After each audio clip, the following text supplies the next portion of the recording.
पराय गोत्रे नमः स्वाहा।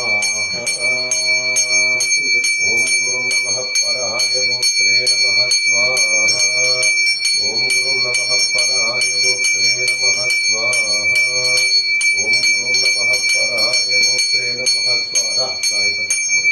అందరూ కూడా కొంచెం కొంచెం చేయండి. పట్టుకోండి. మాల వదిలేసి కొంచెం కొంచెం చేయండి. नैयाभिषेको नैयाभिषेको स्वामी के नैयाभिषेको स्वामी के नैयाभिषेको स्वामी के नैयाभिषेको स्वामी के नैयाभिषेको स्वामी के नैयाभिषेको